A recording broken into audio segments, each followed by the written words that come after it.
A scale drawing is a proportional two-dimensional drawing of an object. The measurement in a scale drawing in models are proportional to the measurements of the actual object. So let's take a look at this scale drawing of Russell Wilson. We're going to show that the scale drawing is also proportional. So let's look at the measurements of this photo. Let's first take a look at the smaller photo. The base of Russell Wilson in the smaller photo is 3 inches.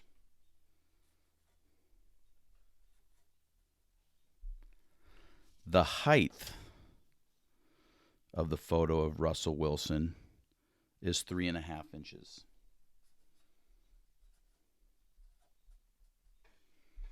All right, let's take the larger picture of Russell Wilson.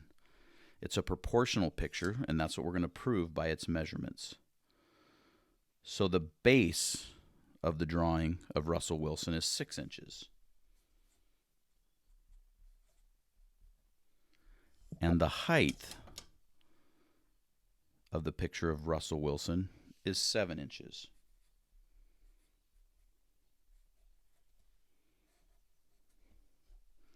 So let's set up a proportion to prove that this truly is a scale drawing as it is proportional.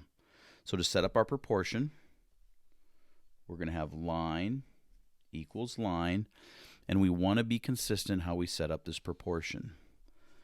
So we're going to go base to height, base to height. So in the original photo here, we're going to say the base is 3 inches and the height was 3.5. The base in the larger photo was 6 inches and the height was 7 inches. Now to prove they're proportional, remember we cross multiply. And when we go ahead and do this, we know that 3 times 7 is 21. Now when we go 6 times 3.5, 6 times 3 5/10, we hit equals. That equals 21. So this is an example of a scale drawing that is a scale drawing because it's proportional. Now you are going to have to be able to determine the missing value on a picture or an object that is a scale drawing. So here we have a picture of the front of Linden Middle School. The original picture is 1 3/4 inches tall by 4 inches wide. The enlargement, or a scale drawing of it, we don't know how tall it is or how high it is, but we know that it's 10 inches wide. So we're going to set up a proportion and we're going to solve for the unknown value. So we'll set up our portion as line equals line. And let's set up we have our height and our width. This will be our width, and we have our height here. So to make sure we set these values up, we're going to say height over width. We have to be consistent on each side. Height over width. All right. So the height of the original photograph was 1 75/100. Okay. The width of the original was 4 inches. Okay. The height of the enlarged photo is the unknown. So we're going to leave that as h. That's our variable, the unknown. The width is 10 inches. All right. So now we set up our cross multiplication and we solve for the unknown. All right. So let's set this up. We'll use the calculator to help us out, but I'm going to show the work as we go through. So the first thing we're going to do is multiply 1 75/100 times 10. 1 75/100 times 10, and we get 17.5. All right. We'll leave that as 17.5 inches. Now we're going to multiply 4 times h. When we multiply a number by a variable, we're going to have 4h. Okay, so now we need to isolate the variable. we need to get h all by itself. So since this is a multiplication problem, we're going to divide each side by 4. And what we do to one side, we do to the other, because we know 4 divided by 4 is 1. That would leave us 1h. Now we got to go 17 and a half, or 17 and 5/10 divided by 4. So we're going to do that. 17 and 5/10 divided by 4 equals 4 and 375 thousandths. So we know that the value of h equals 4 and 375 thousandths. All right, so that's 4 and 375 thousandths inches. And if we convert that into a fraction, that would be 4 and 3/8. Now, since the original answer was in decimals, we know we're going to keep that in a decimal. So the height of this enlarged photograph is 4 and 375 thousandths of an inch tall. You solved for h.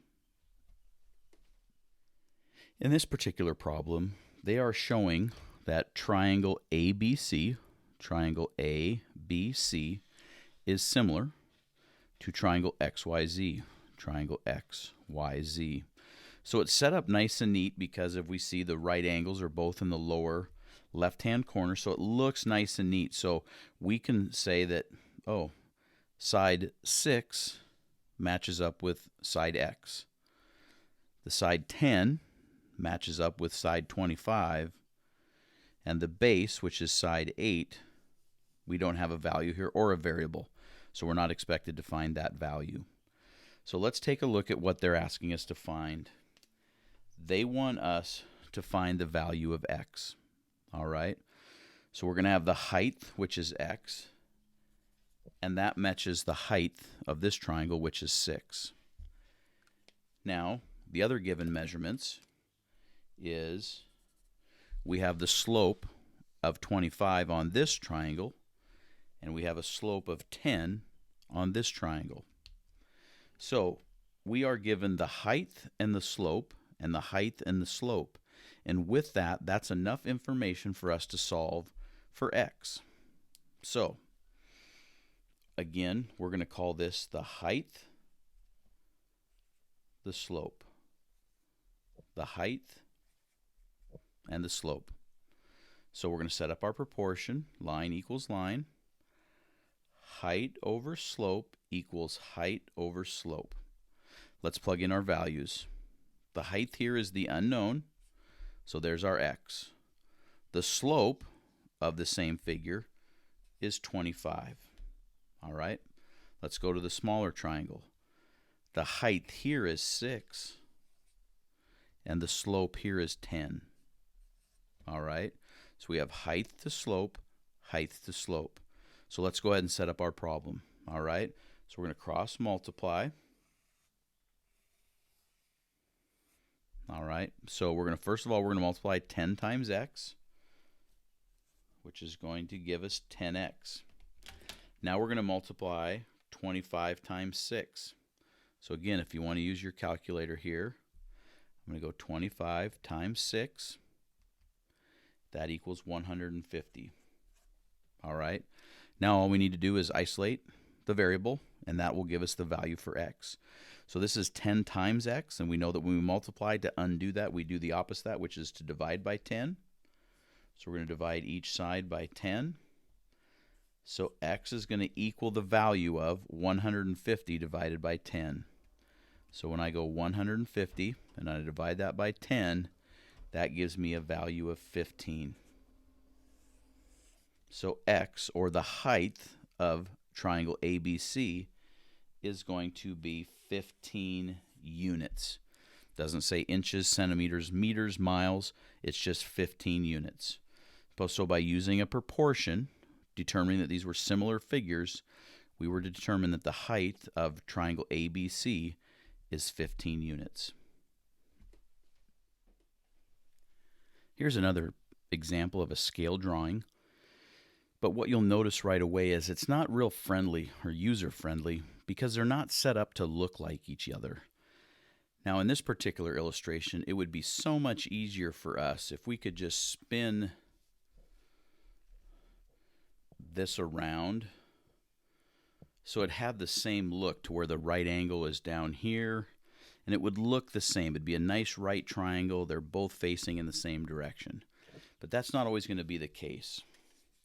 So you're going to have to be aware that sometimes you're going to have to kind of start thinking, okay, how do these shapes relate to each other? Okay, so what I'm going to notice here is this is the right angle. So again, triangle ABC is similar to triangle XYZ.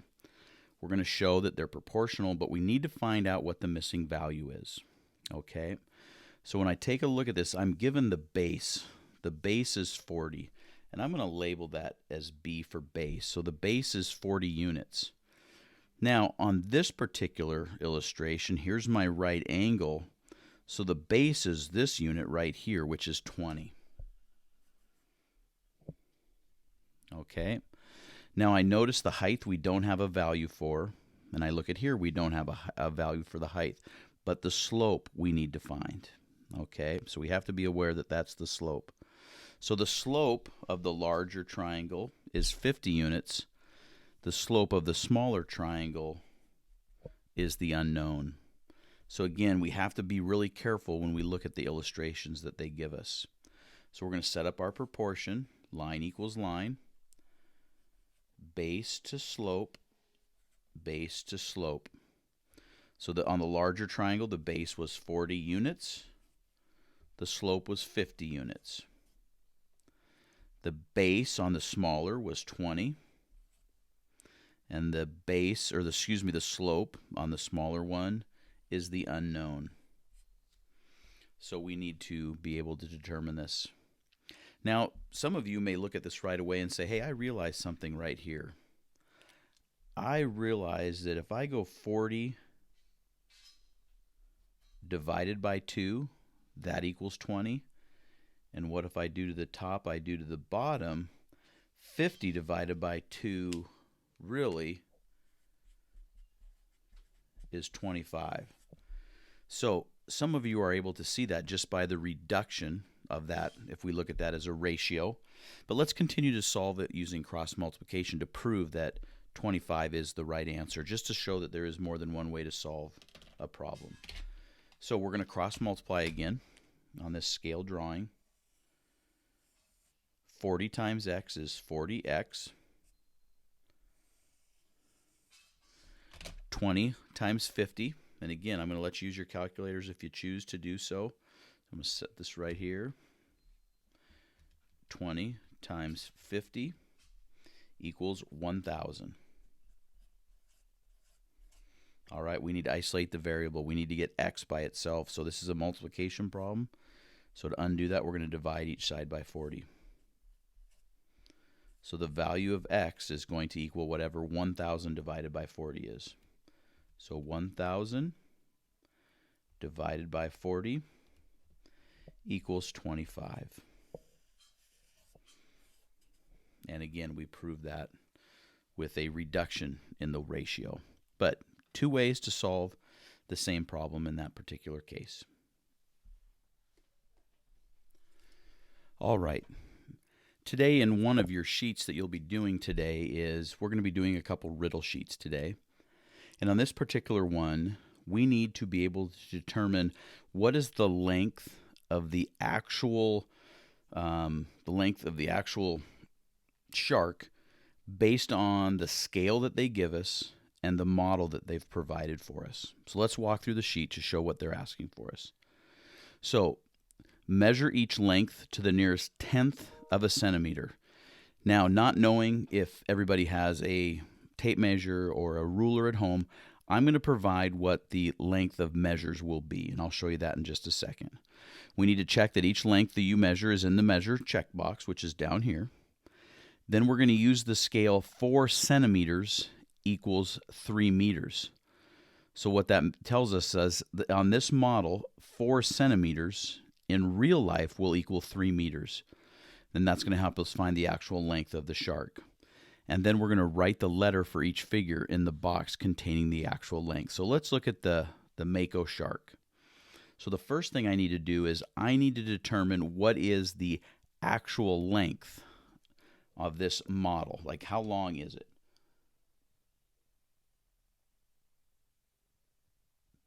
And when I line my centimeter ruler up to this, I notice that it's 4 centimeters and 9/10. Each one of these little lines is 1/10 of a centimeter. So this Mako shark is 4 and 9/10 centimeters. And to check to make sure I'm all right, I need to go down here and see if I see a 4 and 9/10, which I do right there. So that lets me know that it is the accurate measurement. So now I need to set up my proportion to help me determine what the actual measurement of a real-life Mako shark would be. All right? So in the directions, they told me that the scale is 4 centimeters equals 3 meters. Okay? So I'm going to set up my proportion. Line equals line. And I'm going to go centimeters to meters, centimeters to meters. In the directions, they told me that the scale is 4 centimeters equals 3 meters. So notice I have 4 centimeters equals 3 meters. Okay? Now, when I measured the model, it is 4 and 9/10 centimeters. So I'm going to put my 4 and 9/10 centimeters there, and they want us to determine what is the actual measurement of a real-life Mako shark. So that's my unknown. So I'm going to put a W there. Okay? So now we're going to find out what the actual measurement is. So we're going to cross multiply. And I know that 4 times W is 4W. And I'm going to multiply 3 times 4 and 9/10. So I've got my calculator right here, and I'm going to go 3 times 4 and 9/10, and I hit equals, and it's 14 and 7/10. All right. So again, we got to isolate to get the variable by itself, so we can determine what it is. So this is 4 times W. So to do the opposite of that, we're going to divide by 4. 4 divided by 4 is 1, so we'd have 1W. What we do to one side, we do to the other. So the value of W is going to be 14 and 7/10 divided by 4. So there's my 14 and 7/10. I'm going to divide that by 4. And my answer is going to be 3 and 675 thousandths meters is what we have right here. So W equals 3 and 675 thousandths of a meter. Now, if we take a look, when we go back to the original directions, it always said that we want to measure each length to the nearest 1/10 of a centimeter. All right? So when we go down here and look at the bottom, all of the answers have been rounded to the nearest 1/10 of a centimeter. So I'm going to take a look at this in my final answer and realize, okay, I got to round to the nearest 1/10 of a centimeter, so I have to look at my neighbor next door. So that's 7. Since it's 5 or greater than, I need to round up. So W is really going to equal 3 and, since that 7 makes that 6 become a 7, 3 and 7/10 meters. Okay? So now I go down here and I find, oh, there it is right there, 3 and 7/10 meters. So the letter E goes in the blank under 3 and 7/10 meters. All right? Now, I will provide for you each of these measurements so you have those, but then I'd like for you to go ahead and solve it. Make sure you're showing your proportions using this scale to help us out, because these are scale drawings with a given scale to let us know what the actual measurement is.